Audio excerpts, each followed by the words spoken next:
चलो जी देखो, हाँ जी अमन, तुम्हारा कौन सा टेस्ट नंबर में किसमें डाउट है? ये किनका डाउट था? आज था आपको समझ आया जो मैं बता रहा था अभी इसमें? 47 का था ये वो। सर हो जाएगा। हाँ, इसको अब करना है और ये प्रोसीजर है तो आपको फॉलो करना है इसको। हाँ, ये 30, 43, 49 किस 47 में टेस्ट में और किसी को डाउट है? ये 47 का पहला क्वेश्चन था। 47 का है वो। अच्छा, तो अच्छा इसका ठीक है। सो देखो 30 नंबर क्या है। 30 नंबर जो है, सो यहाँ से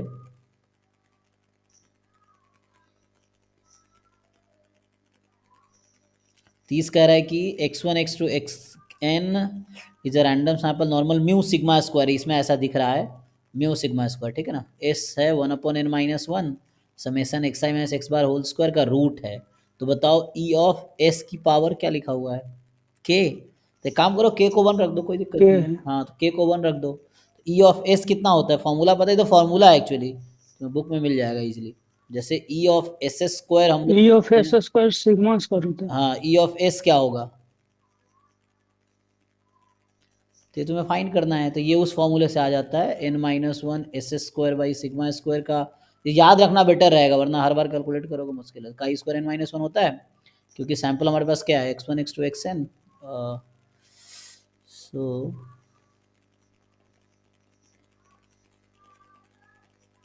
नॉर्मल म्यू सिग्मा स्क्वायर है। सो इसके लिए तुम्हें, ये तुम्हारा मान लो अभी कुछ नया रैंडम वेरिएबल्स का नाम ले लो, let's say y, for example y बोल देता हूँ इसको, n-1 s square by sigma square. तो इसका डिस्ट्रीब्यूशन है काई स्क्वायर एन माइनस का, पीडीएफ लिख लोगे तो यहाँ से s निकाल लो। तो s क्या होगा? Sigma square y upon n-1 का रूट, ठीक है। तो s जो है कहीं ना कहीं g ऑफ y है, ठीक है जी।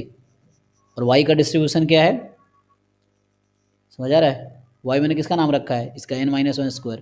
का तो स्क्वायर। y का डिस्ट्रीब्यूशन है काई स्क्वायर n-1, एंड जिसका तुम्हें मीन निकालना है e ऑफ s को मैंने बोल दिया g of y। So now it is g of y, integrate करो क्या होता है g of y into P D F of y dy, zero से इन्फिनिटी करो इंटीग्रेशन। इसका फॉर्मूला डायरेक्ट है, मैं तुम्हें बता रहा हूँ प्रूफ कैसे करना है। तुम वीके रोहित की बुक खोलो, जहां भी सिग्मा का अनबायस एस्टिमेटर निकाला होगा नॉर्मल में, क्योंकि sigma is not unbiased estimator, S is not unbiased estimator of sigma. तो क्या होता है, तो उसका प्रूफ तुम देखोगे यही गामा के टर्म में कुछ आता है। तो ये जो दे रखा है ना, तुम्हें देखना पड़ेगा, याद तो मुझे भी नहीं है। तुम इसको निकालो, इंटीग्रेट करो यहाँ से, sigma into root Y upon root under n-1, ये जी वाई था। काई स्क्वायर का पीडीएफ लिखना आता है, काई स्क्वायर n-1 का लिखो एंड देन इंटीग्रेट करो y के रिस्पेक्ट में। तो बेटर है तो खुद कर लो, या तो फिर बुक में देख लो क्या इसका फॉर्मूला है। तो इसमें k को 1 रख देना, आ गया। इसमें k को 1 रख दो, देखो किसके साथ मैच करेगा, तो उस तरह से आ जाएगा, ठीक है। ये तुम्हें देखना है तो कहीं ना कहीं है ओके ना। सर। हाँ, सॉल्व करके चेक करना पड़ेगा।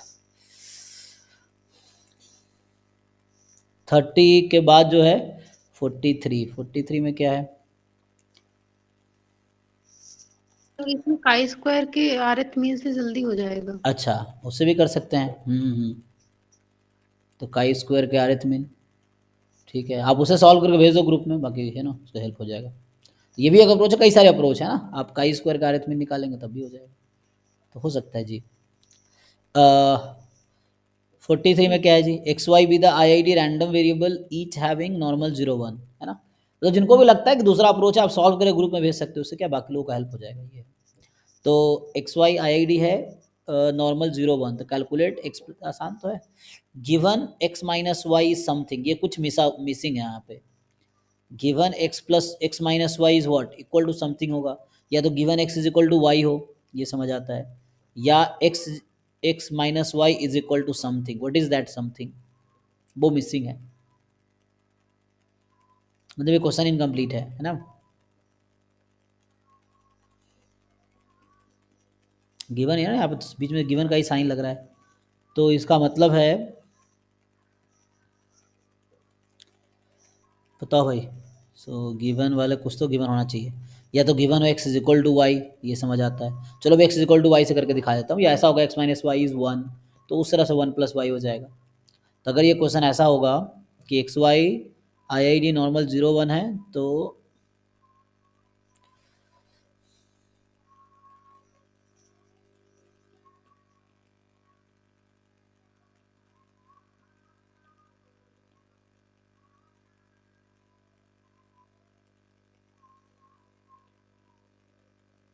एक्स प्लस वाई क्या है, नॉर्मल 0 2, और एक्स माइनस वाई क्या है, नॉर्मल 0 2।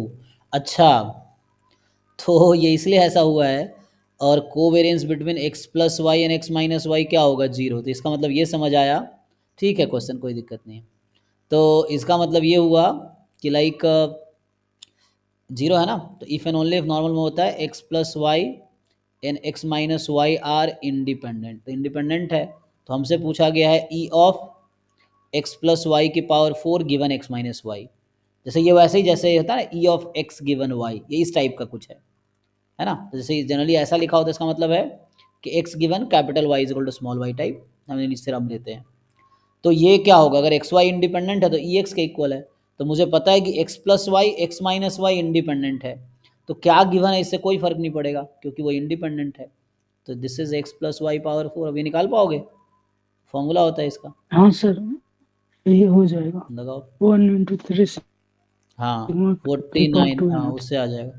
49 में क्या है जी, 49 में है, तो ये क्वेश्चन ठीक है, वो गिवन का बस इतना ही है कि वो इंडिपेंडेंट है। या समझो अपनी मर्जी से मान सकते हो, equal to Z T something, तो वैसा लिख देता है इक्वल टू टी या टू समथिंग, तो कोई दिक्कत नहीं, वैसे भी ठीक है। तो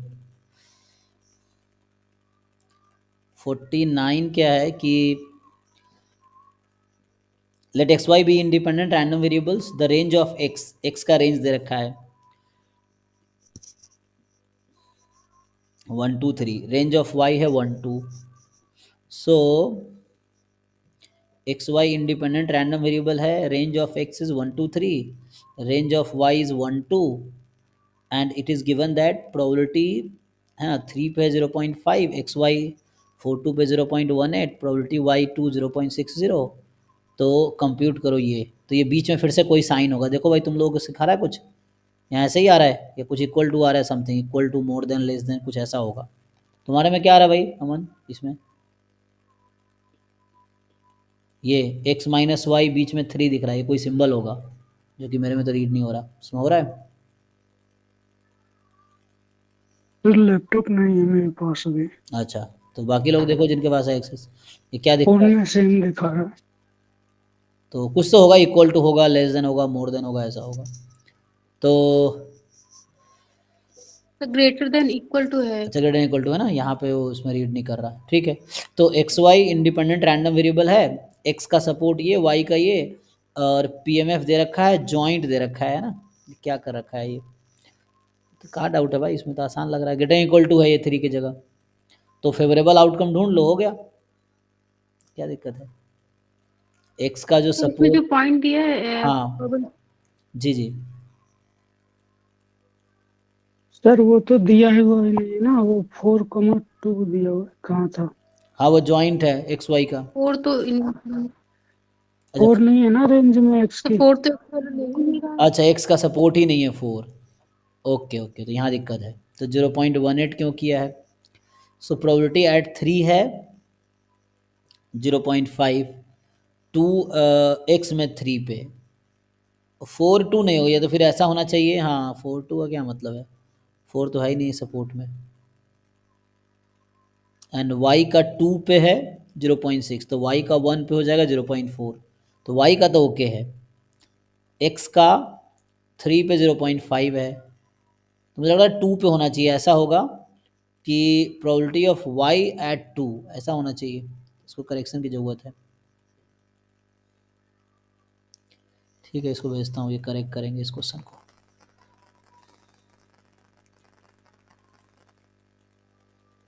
सो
अभी देखो बाकी अगर मान लो ऐसा है, यहाँ पे पी एक्स वाई अगर मान लो 1 2 है फॉर एग्जाम्पल, तो क्या होगा 4 की जगह,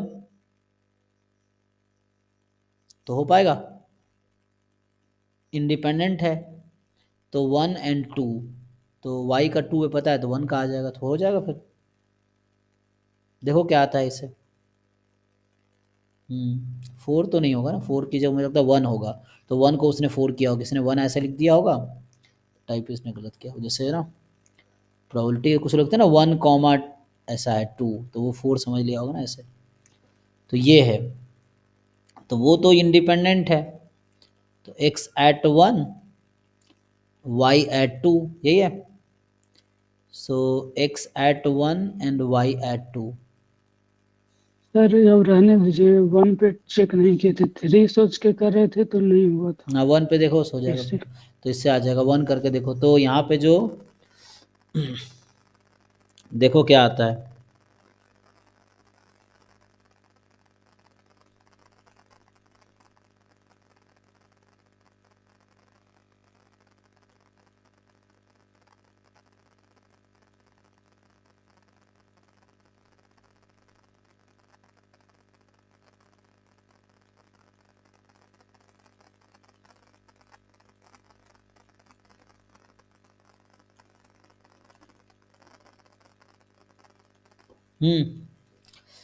सो नेक्स्ट क्या इनका क्या बचा है भाई, तुम जिन लोग बाकी लोगों का है 56 58, सो 56 58 में क्या है,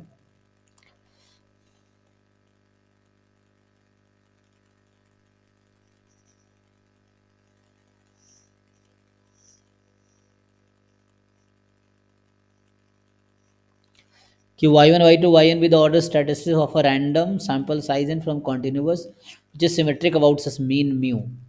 तो अगर सिमेट्रिक है मीन म्यू के अबाउट, यही मीन जो है मीडियन भी होगा, तो mu is the median, and या ऐसा समझो सिमेट्रिक है म्यू के अबाउट, तो mean at C D F at mu is half, जो सी डी एफ होगा म्यू पे वो हाफ होगा, तो find the smallest value of N such that mu is between first and nth order statistic is less than equal to 0.99, यही है ना। तो इसमें सिंपल है, कॉम्प्लीमेंट ले लो इसका, ये ऑर्डर स्टैटिस्टिक है सिमेट्रिक अबाउट म्यू, तो इसने कहा है कि y1 y2 yn जो है ऑर्डर स्टैटिस्टिक है ना, so it is symmetric about mu, जो भी है ये आईडी नहीं है ऑर्डर स्टैटिस्टिक्स, तो कहने का मतलब ये है,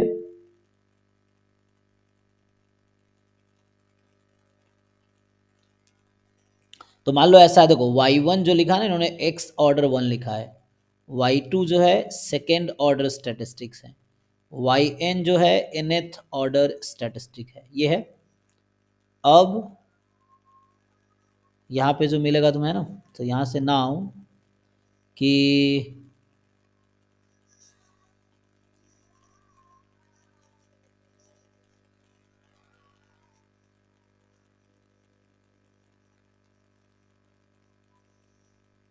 तो कहने का मतलब ये जो x1 x2 xn जो भी है ना वो आईडी रहा होगा विथ मीन म्यू,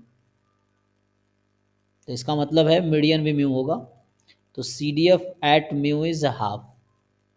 और क्वेश्चन में क्या गिवन है, probability y1 less than mu less than yn is more than equal to 0.99, ये है जी, यही है। तो नाउ अब क्या करो इसका कॉम्प्लीमेंट ले लो, तो y1 जो है वो फर्स्ट ऑर्डर स्टैटिस्टिक्स ऐसा समझो, so this statement is something like x order statistics mu less than nth order statistics more than equal to 0.99,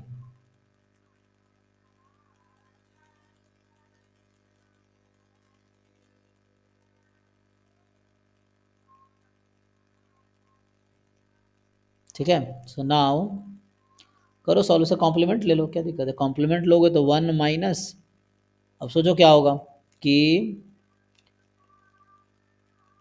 हमें बता रहा है कि म्यू म्यू जो है ये है y1 या फर्स्ट ऑर्डर स्टैटिस्टिक्स, यह nth ऑर्डर स्टैटिस्टिक्स, म्यू तो कुछ भी हो सकता था, तो इस बीच में होने की प्रोबेबिलिटी ये है। तो कॉम्प्लीमेंट लेंगे तो क्या होगा, जब कॉम्प्लीमेंट लोगे 1 माइनस प्रोबेबिलिटी म्यू या तो less than first order statistics है या mu more than nth order statistic है, यही है।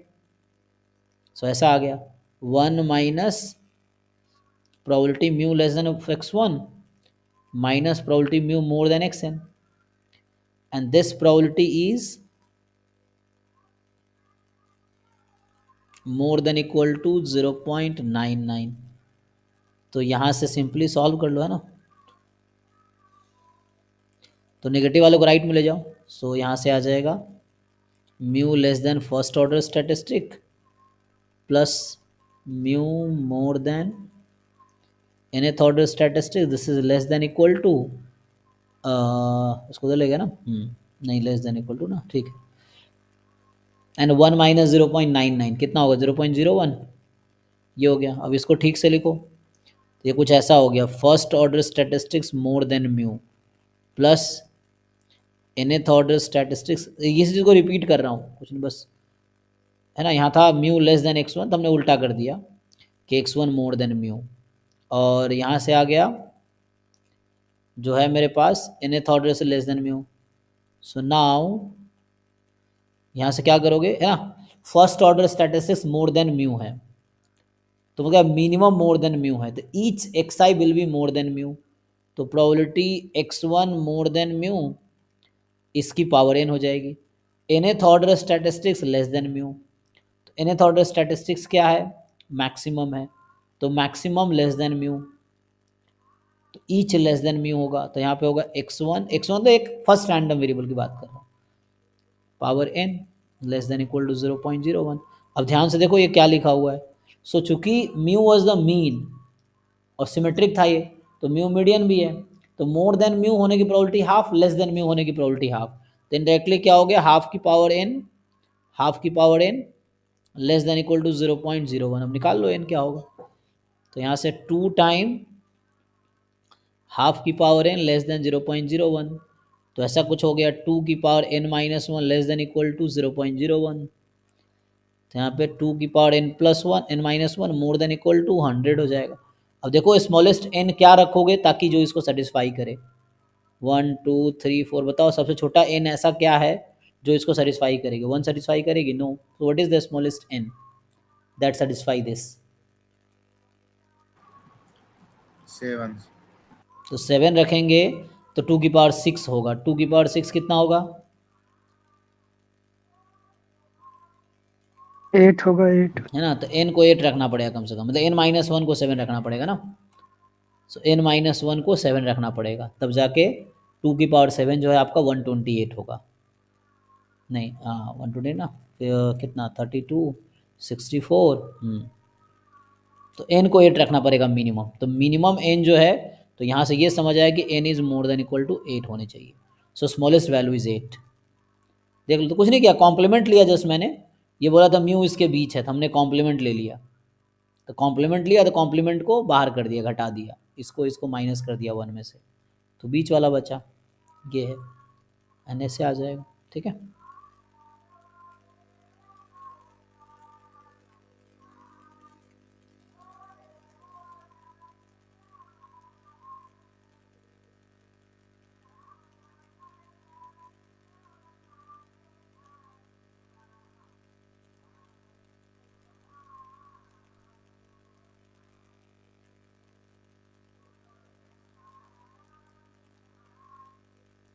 नेक्स्ट क्या था 58 के बाद, 56 58 56 58,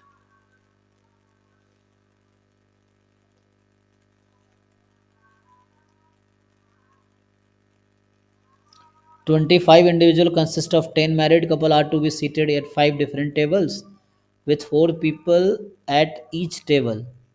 अच्छा, if the sitting is done at random, what is the expected number of married couples that are seated at the same table?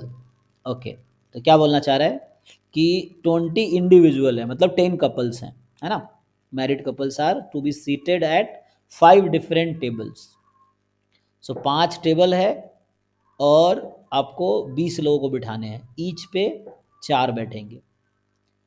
ठीक है, तो ये seated done random what is expected number of married couples that are seated at the same table. Expectation निकालना है, तो क्या हो सकता है सोचो, तो क्या पॉसिबिलिटीज़ हैं कि जो 1 2 3 4 है ना, इस तरह से कितने टेबल है, 5 टेबल है ना।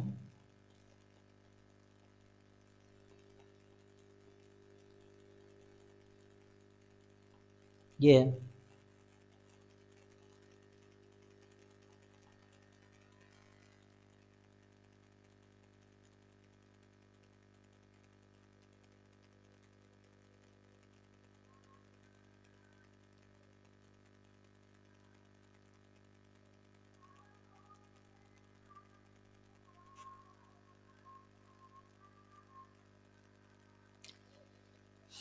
तो कितने कपल्स है total, total number of couples हैं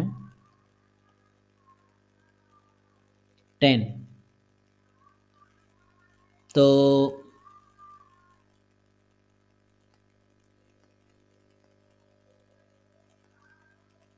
मुझे बताओ, एक्स रैंडम वेरिएबल है जैसा इन्होंने बोला है, तो देखो समझो, इसमें ये बोला गया है कि 5 टेबल पे हम लोग कितने लोगों को बिठा रहे हैं, 10 कपल को बिठा रहे हैं। ठीक, 5 टेबल पे। If the sitting is done at random, what is expected number of married couple that sit at the same table? तो तुम खुद ही बताओ, x है number of married couple seated at the same table, तो क्या लगता है x की पॉसिबल वैल्यूज क्या होंगी?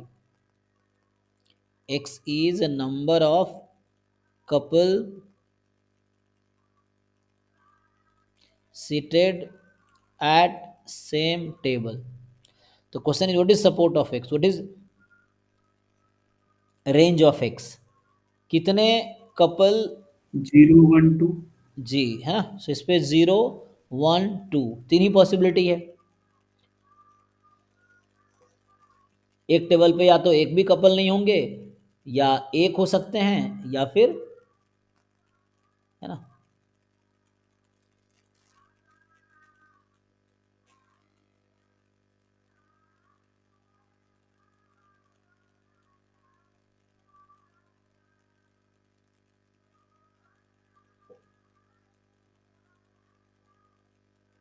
तो बताओ क्या प्रोबेबिलिटी है जीरो की, एक एक करके निकाल लो, हो जाएगा।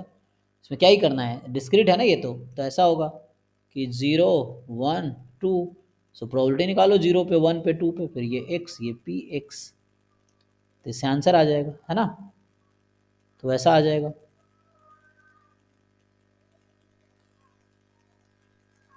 ओके सर, हो जाएगा। तो मेन वही है, तो आपको निकालना है कि प्रोबेबिलिटी एट 0 कि एक भी कपल साथ में नहीं है, तो मतलब उनको डिफरेंट कितने कपल है, 5 10 कपल है, सबको अलग अलग बिठाने पड़ेंगे। तो अलग अलग कैसे बैठेंगे,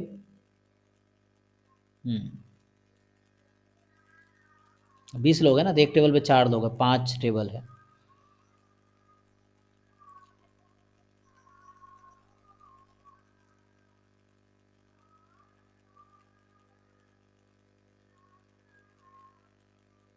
सोचो इसका क्या क्या होगा। x बराबर 0 कब होगा, एक कपल साथ होंगे, फिर 2 कपल साथ होंगे, ऐसा number of couple seated at same table.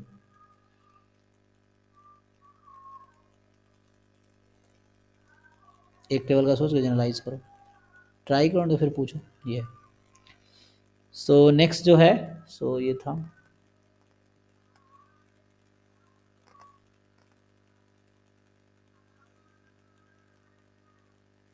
हाँ जी, इसमें क्या है आपका 5 11 13 40 42। चलो इस ऑर्डर में देखते हैं।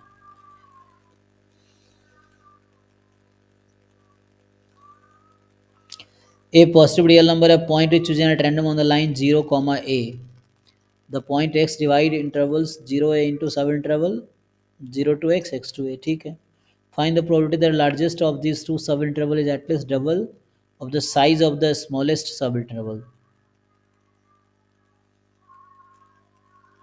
ठीक तो है, क्या दिक्कत है इसमें? सिंपल क्वेश्चन है ये। जो 40 है इसमें बोल रखा है कि इंटरवल है 0 टू ए, है ना, बीच में x है, x आप कहीं भी ले सकते हैं, यहाँ मान लीजिए। सो बोल रहा है क्या प्रोबेबिलिटी है, तो ऑब्वियसली एक सब इंटरवल हो गया 0 टू x, और x हो गया x टू a,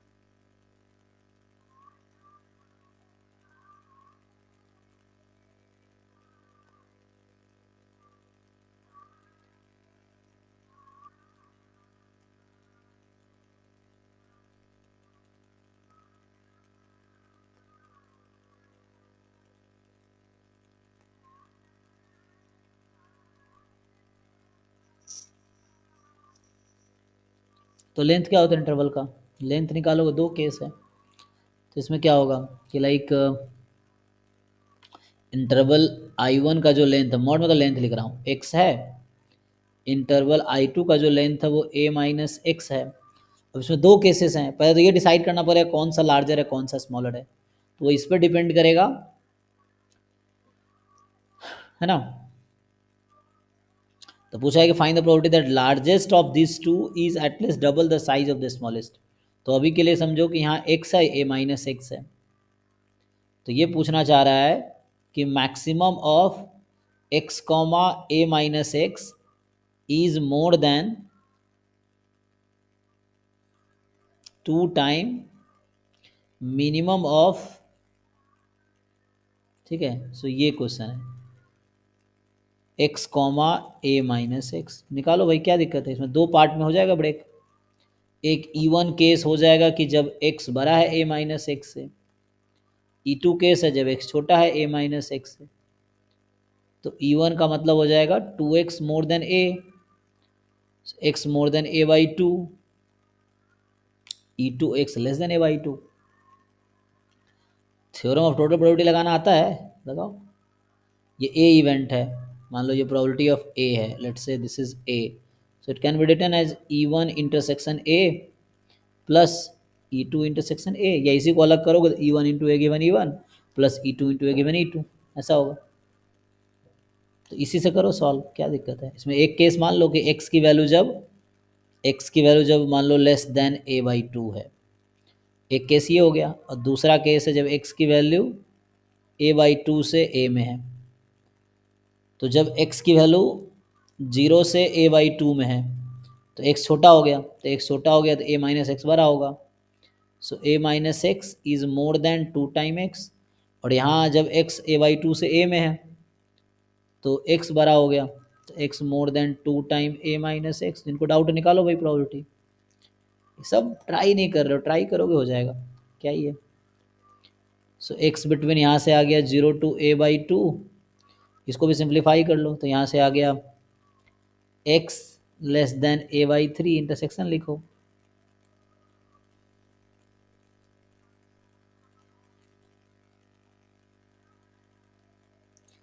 यहाँ से सिंप्लीफाई करेंगे 2a माइनस 2x, तो 3x is more then 2a, तो मतलब 2a बाई 3 हो जाएगा। सो x more than 2a by 3, ऐसा हो जाएगा।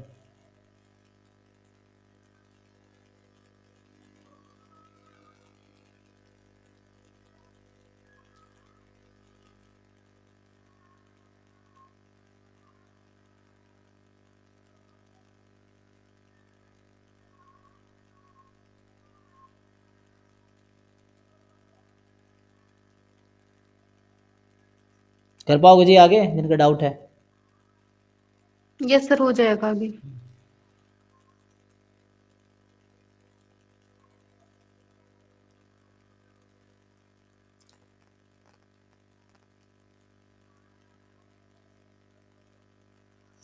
फोर्टी टू में क्या है कि अल्फा पॉजिटिव है, x N alpha sequence of independent random variables है, जहाँ पे एक्स एन अल्फा की प्रोबेबिलिटी हाँ 1/n⁴ अल्फा है, ये 0 ठीक है। तो एस एन जो है x N alpha converges to almost surely as s n है alpha such that s n alpha converges almost surely, okay then fume of s. तो वैसे अल्फा की क्या क्या वैल्यू है जिसके लिए ये कन्वर्ज करेगी ऑलमोस्ट श्योरली? तो इसका एक थ्योरम क्लास में लिखा है, देख। तो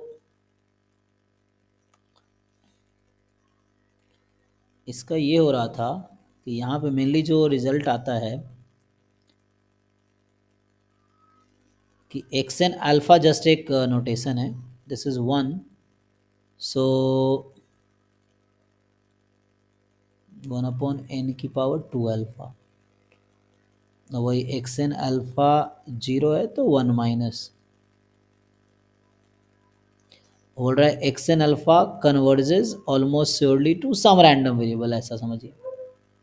क्योंकि ये कांस्टेंट है तो कांस्टेंट वैसा होगा।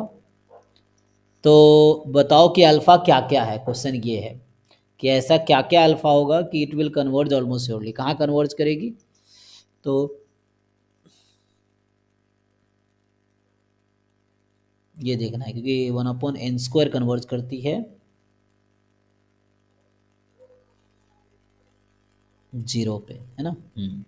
तो मेनली ये 0 होगा, है ना, ऑलमोस्ट श्योरली। तो कहीं भी कन्वर्ज कर रही है, मेनली ये 0 पे कन्वर्ज करती है 1/n² जो होता है। तो वैसा है, तो ऐसा कब होगा? तो इसका एक सिंपल रिजल्ट था कि ये जो समेसन है ना 1/n⁴ alpha n from 1 to infinity, ये कब कन्वर्ज करेगी बताइए, when alpha is greater than 1. है ना। तो मैं थ्योरम बता देता हूँ जी। अल्फा नहीं 2 अल्फा ना, देखो तो इसका एक थ्योरम क्लास में चेक करना, नोट्स में, क्लास नोट्स में। इसमें ये होता है कि series probability mod xn-0 more than epsilon n from 1 to infinity, this converges, ये है सीरीज इज कन्वर्जेंट। तो मेनली ये सिंप्लीफाई करोगे तो ये 1 माइनस करोगे तो मॉड एक्स लेस देन 0 आ जाएगा, 0 वाला 1 माइनस होगा, तो ये सीरीज, यही सीरीज बनती है 1/n⁴ alpha, this converges if and only if P test से क्या होता है, 2 अल्फा क्या होनी चाहिए, 2 अल्फा है पावर में, तो पी टेस्ट से 2 अल्फा को होना पड़ेगा मोर देन 1, तो अल्फा को होना पड़ेगा मोर देन 1/2। तो बताओ इन्फिमम, तो जो सेट एस ये कह रहा था वो आ गया 1/2 से इन्फिनिटी। अब बताओ इन्फिमम ऑफ एस, जिन लोगों को आइडिया है, what is infimum of this set?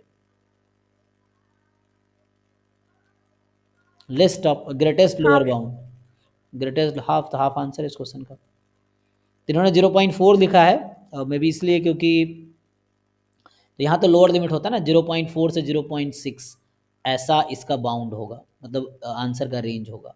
0.5 हमारा आंसर है, ठीक है ना। ये लोअर बाउंड लिखा रहता है यहाँ जो दिखता है, पहले बता रखा हूँ कि दूसरे जगह आपको फुल आंसर दिखेगा। जैसे इसमें ना क्या बोलते हैं कि यहाँ जाओगे क्वेश्चन एंड आंसर में, कौन सा 42 है ना,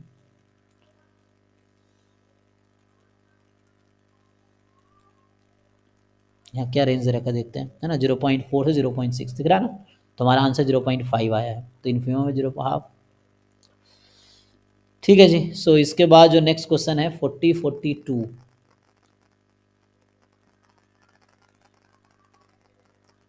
24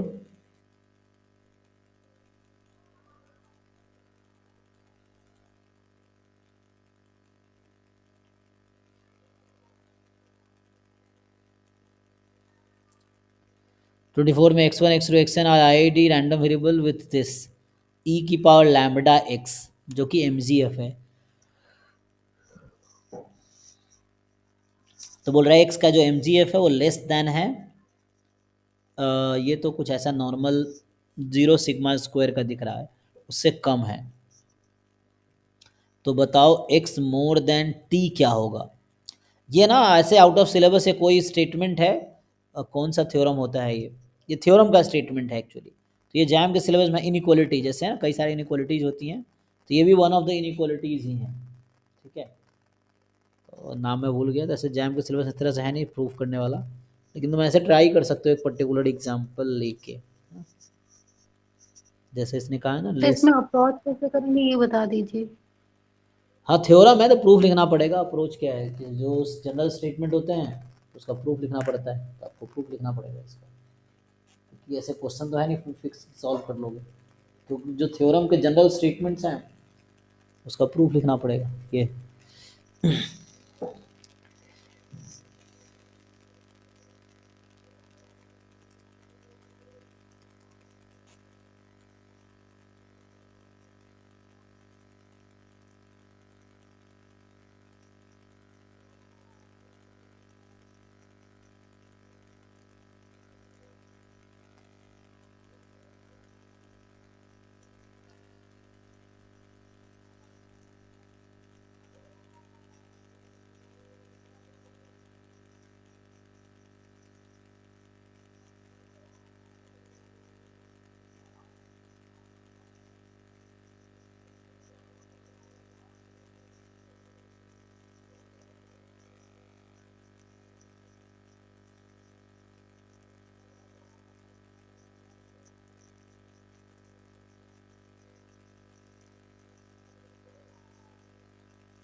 okay, how to find probability using MGF. अगर वैसा हो तो क्या इसका इनइक्वालिटी का नाम है, देखना पड़ेगा इसका ना, मतलब प्रूफ लिखना पड़ेगा। तो ये ऐसे जैम में ये इनइक्वालिटी है भी नहीं, मैं किसी को भेजा था अभी कुछ दिन पहले, जैसे ना मान लो मार्कोव इनइक्वालिटी है, चेबीशेव इनइक्वालिटी है, जेनसेंस जेनसेंस में जैम किस तरह से लिखा नहीं है, जेनसेंस ये अगला कुछ तीसरा नाम है इसका कुछ, तो मैंने सोहम को भेजा था, सोहम है एक दिन शायद भेजा था इस तरह कुछ, तो स्टोकेस्टिक प्रोसेस वाली बुक में था वैसा।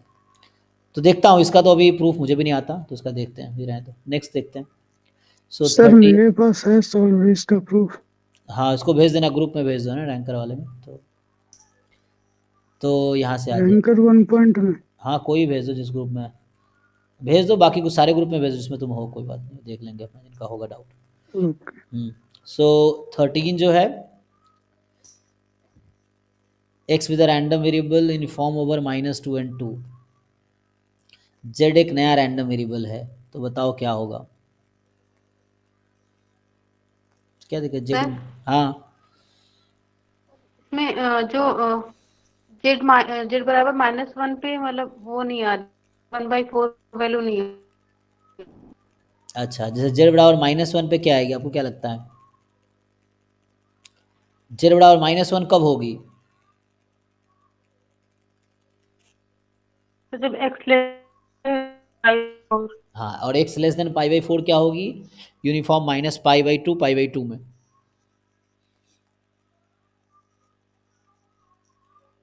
तो -π/2 से π/4 होने x की। x का सपोर्ट क्या है, -π/2 से π/2 ना इन जनरल, यस सर। तो x लेस देन वो π/4 क्या होगी?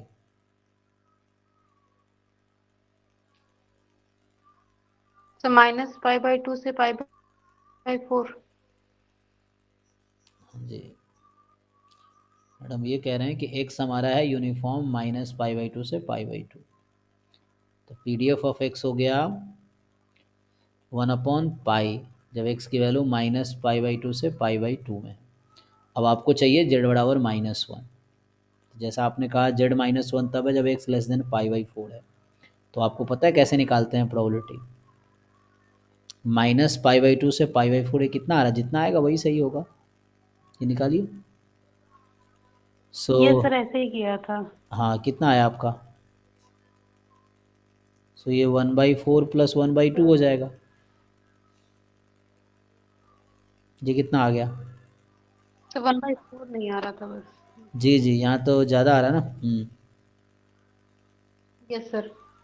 नहीं तो वो लिखा वहाँ पे ना, वो लिखने में गलती किया, वहाँ लिखा आई थिंक -π/4 होगा। तो अगर ये -π/4 होगा तो कितना आएगा? नहीं तो -π/2 से -π/4, हाँ। अब कितना आएगा?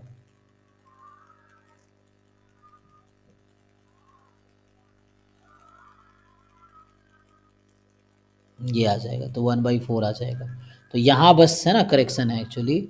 जैसे क्या हो रहा है ना, आप समझिए, ये इंटरवल को इन्होंने डिवाइड किया है पार्ट्स में। इधर है -π/2, इधर है π/2, इधर है -π/4, इधर है π/4। तो इसमें z की वैल्यू -1, इधर z की वैल्यू 1, बीच में z की वैल्यू tan x। यही है ना क्वेश्चन, ये है। तो यहाँ वो -π/4 लिखना है उस क्वेश्चन में। देखिए मैं यहाँ बता देता हूँ, ये जो लिखा है ना, जहाँ π/4 आपको दिख रहा है, वो -π/4 है यहाँ पे एक्चुअली। समझ आ रहा है? जो पहले लाइन जहाँ -1 लिखा है ना, वो है x -π/4। तो ये हमारी साइड से गलती है, कोई दिक्कत नहीं। सो इसमें जो होगा, भेज देता हूँ, करेक्ट कर देंगे। सो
क्या रह गया जी अब? 13 ठीक है ना, तो उसको ठीक कर लो, हो जाएगा। वैसे मोर देन पाई 4 पे भी आ जाएगा ऐसे ही, ठीक है ना। 11 जो है, अब क्या है 11? 11 ये वो है, मतलब क्या बोलते हैं उसे, इसमें फाइंड करो मार्जिनल, मार्जिनल निकालना आता है, क्या दिक्कत है, तो आसान। ऐसे 8 खोल दिया 11 ना। X with random variable with CDF, ये क्या लिखा है, 0 when x negative, 1 when x more than this, and x bit 0 6 p plus 1 minus P की पावर माइनस लैम्डा एक्स, इस तरह से है। अच्छा एक मिनट, मैंने स्क्रीन मेरा ऑफ है ना।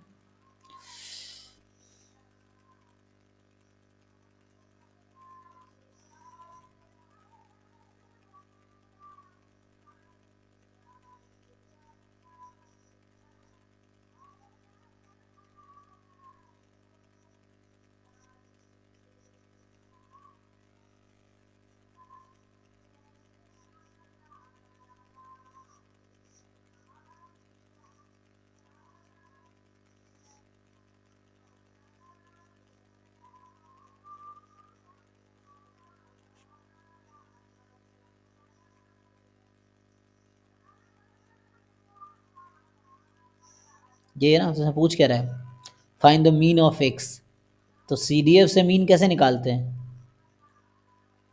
तो फॉर्मूला था ना सिंपल। तो इसको डिफ्रेंशिएट किया था, फिर उससे डायरेक्ट मीन का फॉर्मूला लगाया था। अरे तो मैडम, ऑप्शन नहीं मिल। ऐसे कैसे आ जाएगा? आपको पता है कोई, क्या हर CDF का डेरिवेटिव PDF ही आएगा? ऐसा है जरूरी?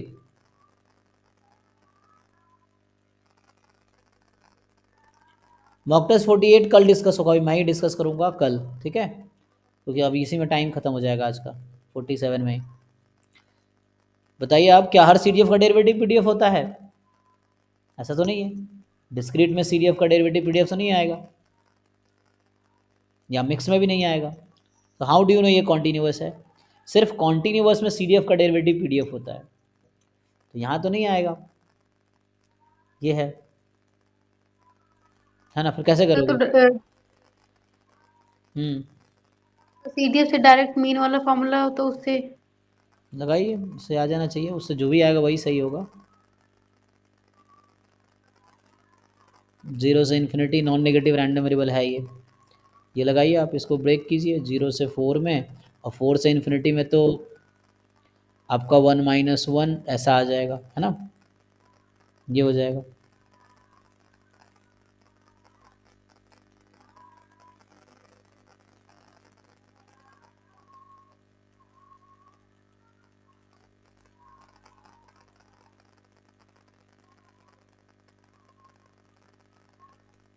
ये तो 0 हो जाएगा, लगाओ इसमें क्या है, p प्लस, इसको सॉल्व करके देखिए क्या आता है, यही था p प्लस, जैसे इन्होंने लिखा है।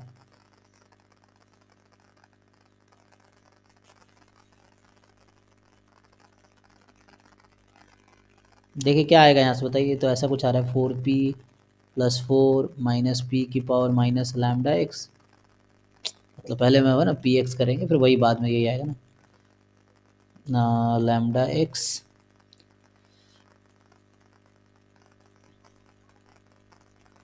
0 से 4, इसको सॉल्व कर लीजिए।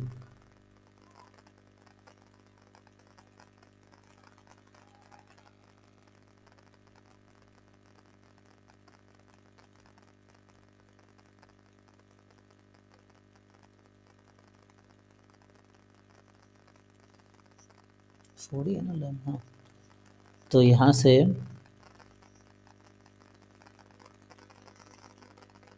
अच्छा 1 माइनस नहीं किया मैंने, क्या 1 माइनस करना था ना, तो 1 माइनस करके इंटीग्रेट कीजिए इसको, 1 माइनस करेंगे 1 गायब हो जाएगा, तो 1 गायब हो जाएगा ना 1 माइनस करेंगे, तो ये उल्टा हो जाएगा साइन। इंटीग्रेट कर लो इससे पुट करके जो भी है, तो आप इसको इंटीग्रेट करोगे तो वैसे आंसर आना चाहिए। 1 माइनस, वहाँ क्या लिखा था, p प्लस,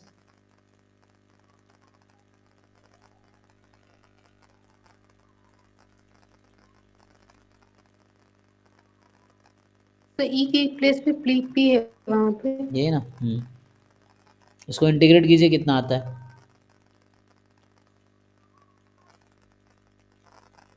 अभी क्या आएगा, माइनस पी ना।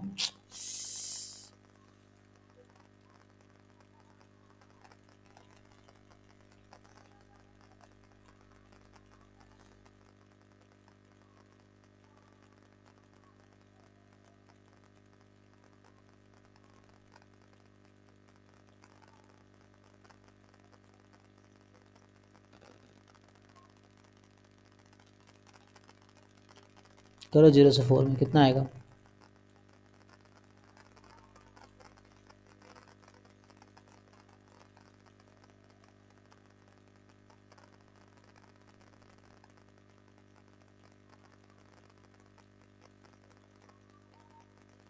इस तरह से कुछ आना चाहिए।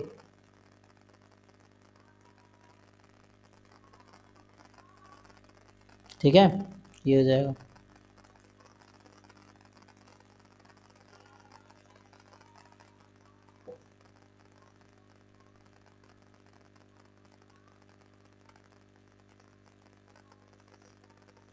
देखिए यहाँ पे मैच करेगा, इसको खोलिए तो 1 upon lambda minus P upon lambda minus this, तो 1 माइनस पी अपॉन लैम्डा। तो 1 माइनस पी का पूरा पावर है, अकेले पावर था?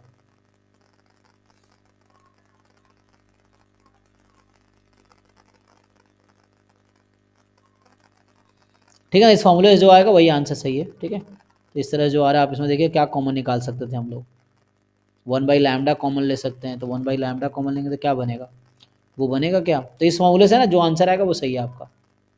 तो देख लीजिए, उसको फिर करेक्शन भेज दीजिए मैडम। नेक्स्ट क्या है अगला?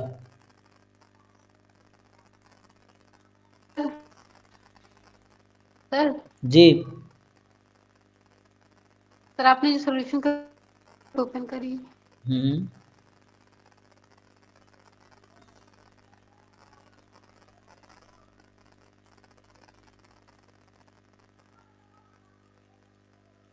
इंटीग्रेशन चेक कर लो ठीक पी से। को ई से कैसे रिप्लेस किया आपने? ई चला गया, नहीं तो वो मेरी गलती है, पी ही होगा वो, जहाँ भी पी है वो। ठीक है,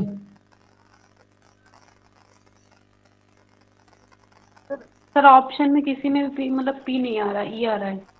तो उसने लिखने में गलती किया है, तो क्वेश्चन में गलत लिखा है, यहाँ पे गलत लिखा है ना।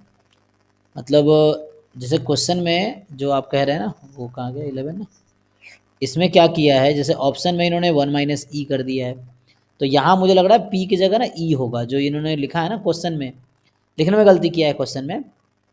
तो ऐसा होगा पी इंटू 1 माइनस ई की पावर माइनस लैम्डा एक्स, या पी प्लस, तो इस क्वेश्चन में मिस्टेक है। बाकी अप्रोच आपको बता दिया, 1 माइनस सी डी एफ करना है, क्योंकि यहाँ तो ऑप्शन में ई है, ओके सर। तो ई है, इसका मतलब वहाँ ई होना चाहिए, तो आप उसको ई करके देख लीजिए, है ना, तो ई होगा फिर तो। ठीक है सर। हाँ, लिखने में गलती किया है।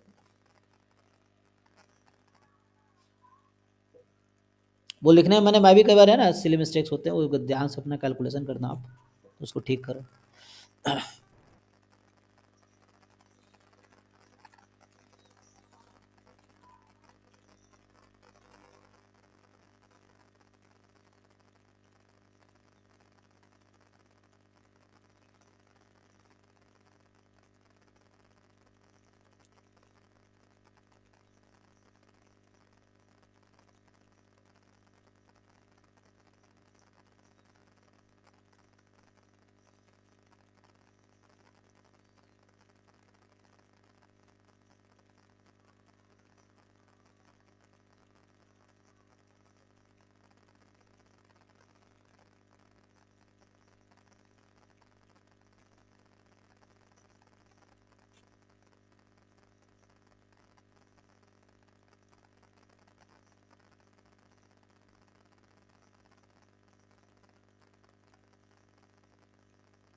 इसमें क्या है, x1 x2 xn भी दो, random sample from absolutely continuous random, ठीक है, देन एब्सोल्युटली कॉन्टिन्यूस तो कॉन्टिन्यूस है, एब्सोल्युटली कॉन्टिन्यूस है। सो बोल रहा है expectation of rth order statistics into, अच्छा, at sth order statistic minus F x r F x r. So rth order statistics CDF की बात कर रहा है at the point sth order statistics and rth order statistics, इस तरह से है।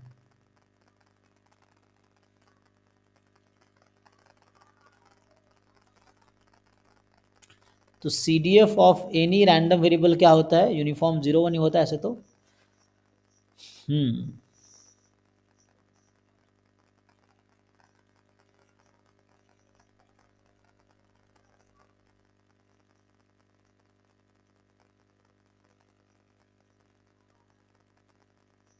देखिए तो यहाँ पे क्या है, इस क्वेश्चन में कुछ ऐसा बोल रहा है,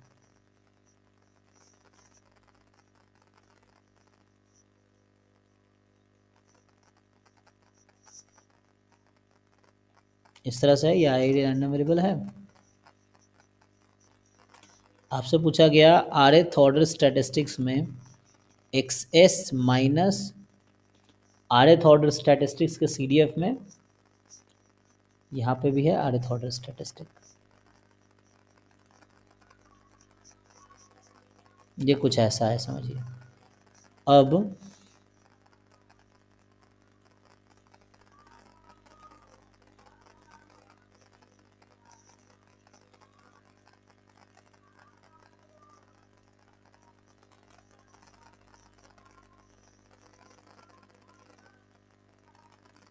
तो कॉन्टिन्यूस रैंडम है, उसका एक्सपेक्टेशन पूछ रहा है। अच्छा, सो एक्सपेक्टेशन इसका पूछा गया है, मैं लिखा है इसका एक्सपेक्टेशन, ये जो पूछ रहा है ना, आपको इसका एक्सपेक्टेशन पूछ रहा है।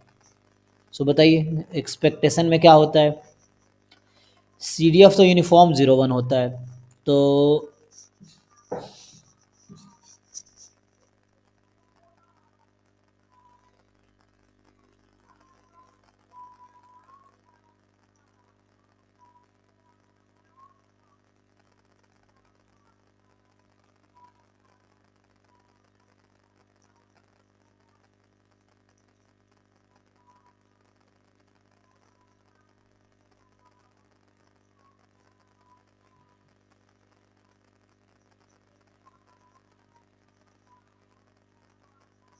यहाँ ये लिखा था S लेस देन R, ऐसा कुछ था, R लेस देन S, ये इसमें कुछ प्रॉब्लम लग रहा है मुझे।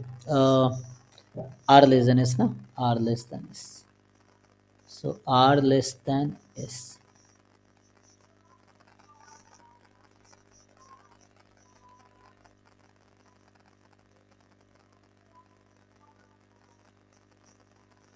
यहाँ पर रैंडम वेरिएबल का लिया है तो वो लेना चाहिए था।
सो ये था ना CDF एट सम पॉइंट होनी चाहिए थी, यहाँ पर ऑर्डर स्टैट से क्या मतलब, ये तो मतलब तो उसकी ऑब्जर्व वैल्यू हो, है ना, तो होगा क्या, चलो फिर भी देखो rth ऑर्डर स्टैटिस्टिक्स में CDF का एक्सपेक्टेशन,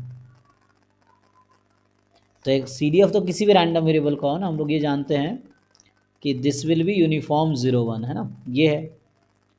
तो वैसे अगर पूछता है सपोज दिस इज y, तो as a function of x लेगा तो, हाँ।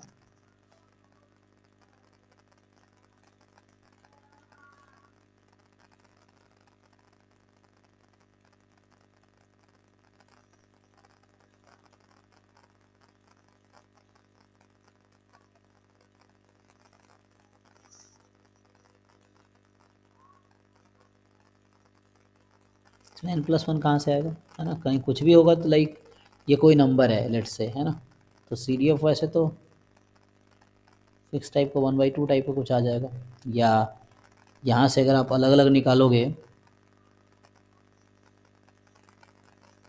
क्या बनेगा। क्वेश्चन ये है, मैंने एक साथ ले लिया ना points, CDF of x at x, है ना, ये यूनिफॉर्म 0 1 होता है। लेकिन इन्होंने क्या कहने की कोशिश किया है कि यहाँ x है और यहाँ पे कोई दूसरा रैंडम वेरिएबल है, तो ये यूनिफॉर्म 0 1 होता है। आपको ये यूनिफॉर्म 0 1 हो जाएगा, तो इसका आप ऐसा कर सकते हैं 1/2 लगा सकते हैं। इसका क्या होगा ये तुम्हें देखना पड़ेगा, तो इसके लिए हमें निकालना पड़ेगा पहले rth ऑर्डर स्टैटिस्टिक्स का CDF, और उसमें x के प्लेस पे sth ऑर्डर स्टैटिस्टिक्स यूज़ करना है।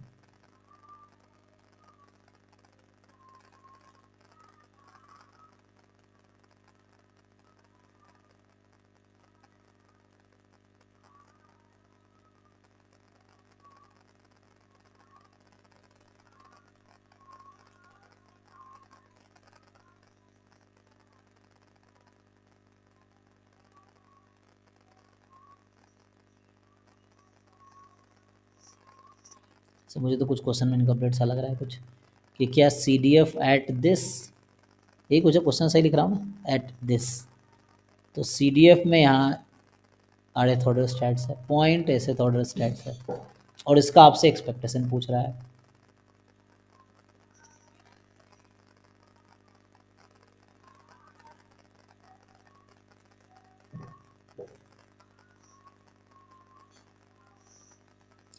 देखता हूँ, इसका समझ नहीं आ रहा मुझे, कुछ क्वेश्चन में प्रॉब्लम लग रहा है, बट इसका देखना पड़ेगा मुझे, ठीक है ना, क्योंकि इसका कुछ होगा रिजल्ट ऐसा कुछ, तो मुझे अभी समझ नहीं आ रहा। ठीक है, तो बाकी और कोई क्वेश्चन रह गया, उसमें 1-2 क्वेश्चन रह गए हैं, जो कि मैं ट्राई करता हूँ जो रह गया होगा। और किसी का कुछ क्वेश्चन है जो रह गया हो इसमें, तो जो बाकी 48 कल डिस्कस करते हैं। Sorry. जी सर एक बार 57 बोल दीजिए। PYQ इसके रिगार्डिंग था सर डाउट। किसके रिगार्डिंग?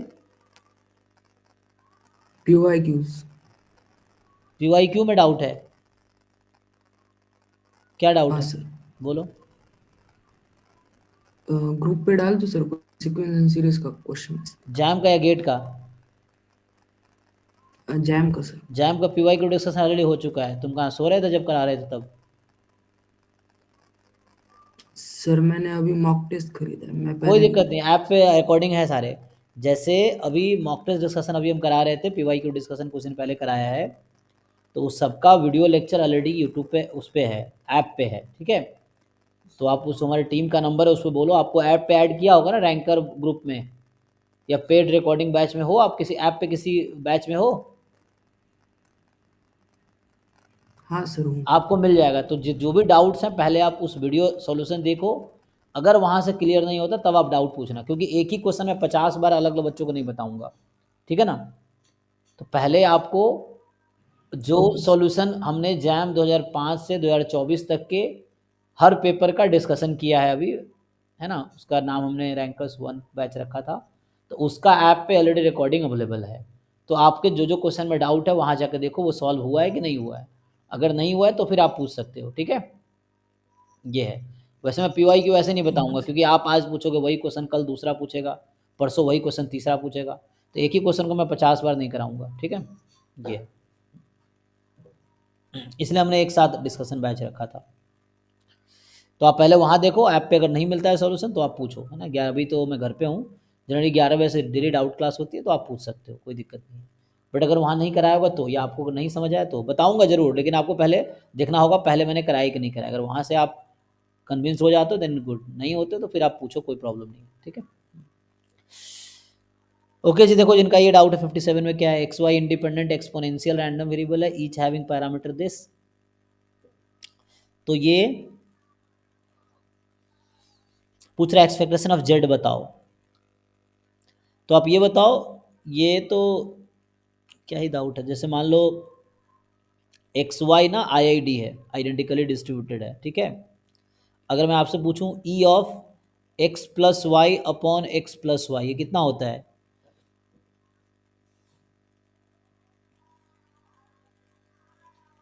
हाँ जी सर समझे। 1। हाँ 1, इसको अलग अलग करो।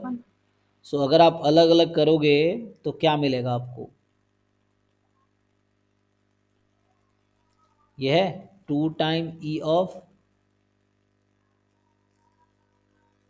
तो यहाँ से आ गया E of X upon X plus Y, E of Y upon X plus Y, this is 1/2, यही आ गया। हाँ सर। तो बताओ, यही पूछा ना, डिफरेंस से तो पूछा है इसका, तो दिस माइनस दिस कर दो, कितना आएगा, समझ आया कि नहीं। 0 आ जाएगा, 0 आ जाएगा। ठीक है ना। एक्सपेक्टेशन पूछा है, जेड है वो, तो अलग अलग कर दो उसको, दोनों आइडेंटिकल डिस्ट्रीब्यूटेड है इसीलिए दोनों का डिफरेंस 0 आ गया। ठीक। सर आपको व्हाट्सएप में भेजा है मैंने, एक बार देख लीजिए।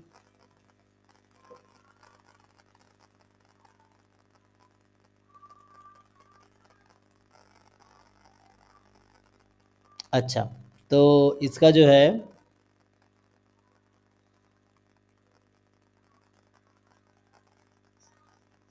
इसमें क्या है, इसका सॉल्यूशन कैसे है ना, वाई आई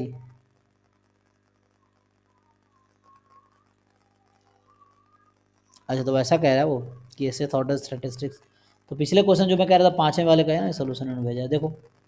तो यहाँ पे ऐसा है मतलब कि जो x1 x2 xn कहाँ से आ रहा है ये तो नहीं बताया, लेकिन ये पता है कि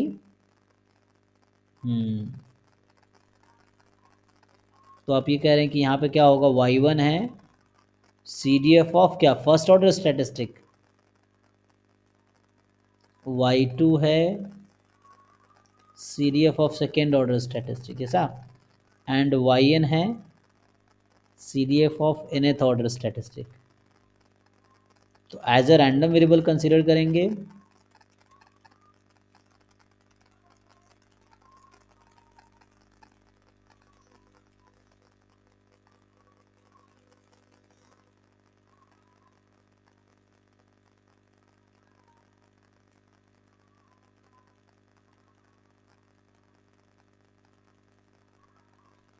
तो ये तो हम जानते हैं कि जैसे हमारे पास क्या है, मतलब आप कह रहे हैं कि ये सब यूनिफॉर्म बनाएगा, यूनिफॉर्म तब बनाएगा जब x1 होगा, यहाँ x2 होगा, यहाँ xn होगा, तभी यूनिफॉर्म बनाएगा ईच। अच्छा, तो यहाँ से तो ठीक है, तो वाई एस या तो मतलब आप क्या कहना चाह रहे हैं, यहाँ पे एक्स आर एस है, तो ये क्या होगा, ये बीटा होगा, क्या पैरामीटर लेंगे इसका,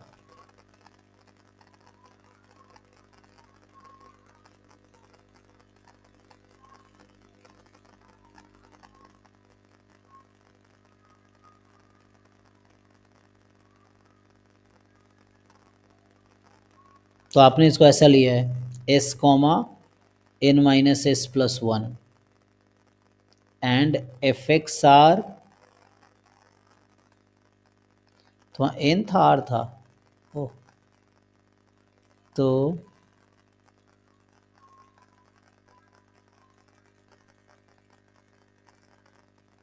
और इसको जो आपने लिया है r है, so beta r comma n minus R plus 1, तो वैसे करके देखो इन्होंने ऐसे कंसिडर किया है।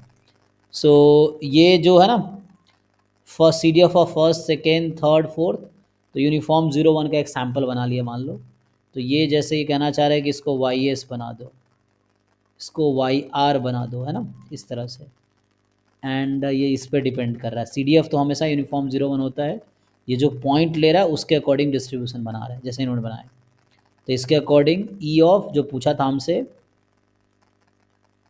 YS माइनस YR था ना वो, तो इसका क्या होता है expectation beta first kind S upon, अच्छा n+1 r upon n+1, S minus R upon n+1, इस तरह से कुछ है, देखो आपको समझ आया हो तो, है ना। तो इसमें सैम्पल कुछ फिक्स नहीं किया था कि सिंपल फिक्स था, ऐसा कुछ बोला नहीं था ना, बस एब्सोल्युटली कॉन्टिन्यूअस बोला था।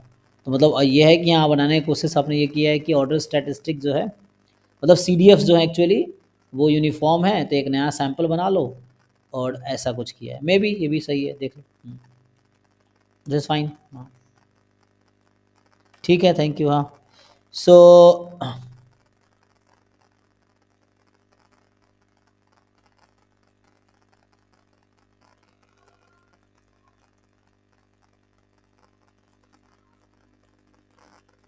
सर सेक्शन सी में फर्स्ट जो क्वेश्चन है वो देखिए, ये सेक्शन सी में हाँ हाँ सर 41। ये तो नेगेटिव बाइनोमियल हो रहा है।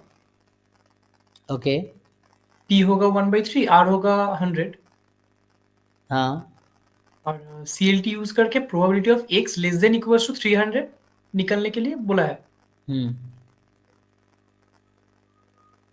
देन मैंने तो सर किया लेकिन आंसर तो मैच नहीं हो रहा है। कितना आया? मेरा आ रहा है z less than z normal 0,1, probability of z less than 4 point something आ रहा है। तो नॉर्मल टेबल से ये तो वैल्यू 1 के आसपास आएगा, 0.9 में जाएगा। हाँ A person stands on a street and sells newspaper. Assume that each of the people passing by buys a newspaper independently with probability 1/3.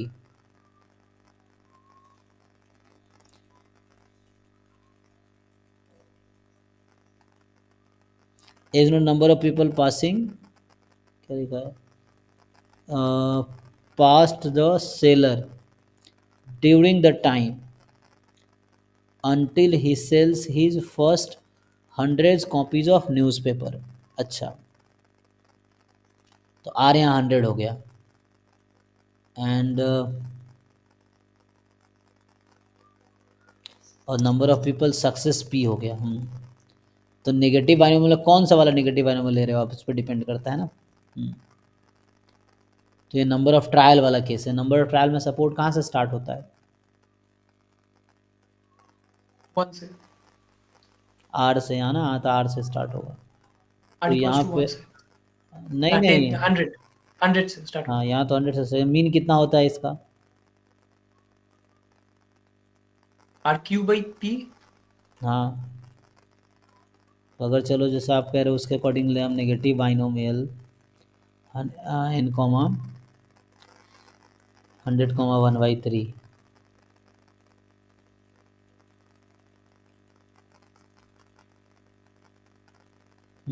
तो निकालिए, क्या निकाल रहा है? x लेस देन 300, तो इसका मीन कितना होगा? Q/P निकालिए कितना आएगा? 200। Divided by root over of variance कितना है इसका? R/Q/P², कितना होगा? Root over of 600। तो ये कितना आएगा?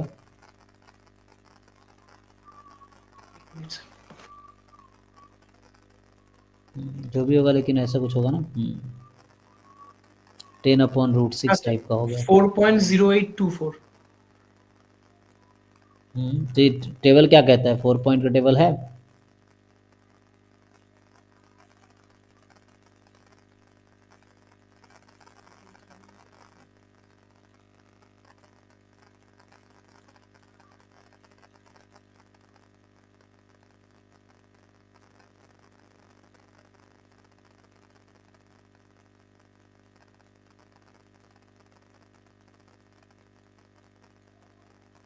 जो भी आएगा ना 0.9 में कुछ आएगा, 99 में भी समथिंग। ठीक है सर। हाँ वो टेबल देख लो, उसमें पता चल जाएगा। तो वही आंसर होना चाहिए। यहाँ लिख दिखा, मेरे तो गलती की है इसमें। तो यहाँ लेस देन है, मोर देन है, तो भी था ना, कुछ भी होगा तो।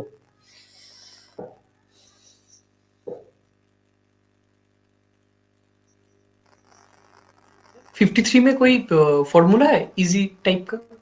क्योंकि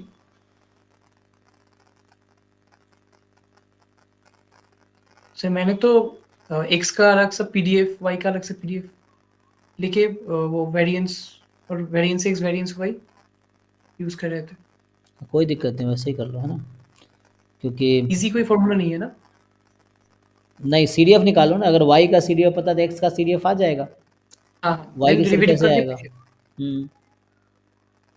नहीं नहीं, y जॉइंट CDF से y का CDF कैसे आएगा? मार्जिनल में तो इंटीग्रेट करना पड़ेगा। नहीं नहीं, CDF से थोड़ी होता है। CDF में क्या होता है? What is CDF of x? अगर जॉइंट CDF से मार्जिनल CDF कैसे आता है? ये जॉइंट CDF है, मुझे मार्जिनल CDF निकालना है, तो क्या करूँगा मैं? तो मार्जिनल आ जाएगा। मुझे जॉइंट से x का चाहिए, बताओ तो मुझे क्या करना पड़ेगा? y को प्लस इन्फिनिटी रख दो, इससे आ जाएगा। निकालो इससे, अब ये आ गया, इससे x का मीन निकल जाएगा, इससे y का निकल जाएगा। ये लगाओ, ये शॉर्टकट होगा। ठीक है, नेक्स्ट क्लास में करते हैं आगे। सो अगला जो होगा 48, कल 48 का डिस्कशन होगा, ठीक है।